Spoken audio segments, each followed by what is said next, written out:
ஐயோ ஐயோ ஐயோ இந்த நாட்டுல நடக்கிற பிரச்சனைகள் எல்லாம் பார்க்கும்போது முந்தைய அரச குறை சொல்றதா இல்ல இந்த அரச குறை சொல்றதா, அவங்க மேல பழிய போடுறதா, இவ்வளவு புதுசா வந்திருக்காரு இவர் மேல பழிய போடுறதா, யார் மேல பழி போடுறதுக்கு இங்க வழிவகையே கிடையாது. தனி மனித ஒழுக்கம் வேணும், சுய கட்டுப்பாடு வேணும், பாலியல் உணர்வுகளை அடக்க தெரியணும். அப்படி அடக்க தெரியாதவன் செல்ல யூஸ் பண்றதை விட்டுருங்க. செல்லுல கண்ட கண்ட வீடியோக்களை பாக்குறது, கண்ட கண்ட உறுப்புகளை பாக்குறது, கண்ட கண்ட கருமத்தை பாக்குறது, உங்க உணர்வுகளை நீங்க தூண்டிக்கிறது. அப்ப யாராவது வயசானவங்களோ கிழவனோ கெழுவியோ இல்ல குழந்தைங்களோ இல்ல குமரி யாரையாவது ஒருத்தரை பார்த்து வன்புணர்வு செஞ்சு கொலை பண்றது. அந்த குழந்தை பாவம் 10 வயசு குழந்தை செத்து போயிருக்குங்க. அது யாருங்க? அவங்க அப்பா கூட இருக்கிற ஃப்ரெண்டும் ஏத்த வீட்டு ஆளோ சேர்ந்து 2 பேர் சேர்ந்து பாலியல் வன்புணர்வு செஞ்சு கொண்டிருக்காங்க. இவங்களை நீங்க புடிச்சு போய் 15 வருஷம் இல்ல 20 வருஷம் இல்ல ஆயுள் தண்டனை கொடுத்து கொலை பண்றதால இப்ப புதுசா தப்பு பண்றவனுக்கு நீங்க உள்ள வச்சிருக்கீங்களா, அவனுக்கு தூக்கு மாட்டிருக்கீங்களா தெரிய போதா? 15-20 வருஷம் கழிச்சு நடக்க போறது அவங்களுக்கு தெரிய போதா? தயவு கூர்ந்து அரசியலமைப்பு சட்டத்துல நம்ம எழுதிட்டாங்க இல்ல இந்த ரூலை நம்மளுக்காக ரூலை மாத்துங்க. இந்த மாதிரி பாலியல் வன்புணர்வு செய்யற ஆளை ஷூட் பண்ணுங்க, அந்த ஸ்பாட்ல ஷூட் பண்ணுங்க.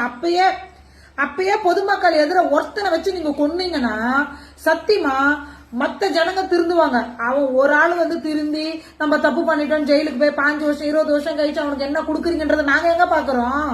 அதனாலதான் இன்னொருத்தன் தப்பு செய்யறான். அப்ப கண்ணு முன்னாடியே ஒருத்தனை நீங்க ஷூட்டிங் ஆர்டர் போட்டீங்கன்னா மத்தவன் ஏன் தப்பு பண்ண போறான்? என்னங்க இது அநியாயமா இருக்குங்க. இப்ப பொம்பளை பிள்ளைகளை பெத்துக்கிறதா, அதுக்கு நாங்க குழந்தைய வயிற்றுல வச்சுட்டு இருக்கும் போது பொம்பளை பிள்ளை ஆம்பளை பிள்ளையான்னு தெரிஞ்சா நாங்க அப்பயே மருந்து கொடுத்து கொண்டுருவோம். அரசாங்கம் அதையும் தப்புங்கிறீங்களே.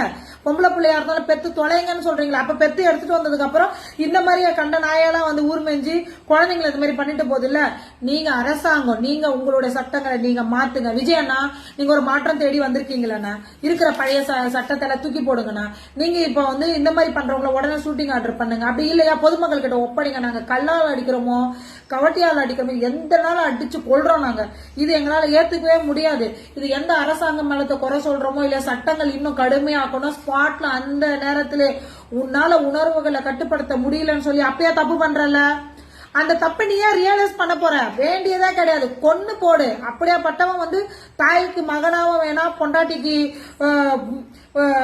புருஷனாவும் வேணாம், குழந்தைங்களுக்கு அப்பாவன். அப்படியேப்பட்டவங்களை வச்சுட்டு என்ன பண்ண போறீங்க? அப்படி என்னடா அடக்க முடியல உங்களால? கல்யாணம் பண்ண பொண்டாட்டி இருக்கிறவங்க பொண்டாட்டி கிட்ட போய் தொலைய வேண்டியதானடா. குழந்தைங்கள உங்களுக்கு என்னடா பண்ணுச்சு? நாட்டுல வாழ்றதா இல்ல நாங்க எல்லாரும் மருந்து குடிச்சு சாகுறதா? சும்மா அரசாங்கத்து மேல இவங்க மேல அவங்க மேல குறை சொல்ல முடியாது. தனி மனித ஒழுக்க வேணும். பாலியல் உணர்வுகளை கட்டுப்பட்ட தெரியலன்னா செத்து போயிடுங்கடா, சாவுங்க. இப்ப பொம்பளை பசங்களை வச்சுட்டு என்ன தாய் தாக்கப்படும் இப்படியா பாத்துக்கிட்டா தெரிய முடியும்? நாங்க எங்க போறது இல்லையா?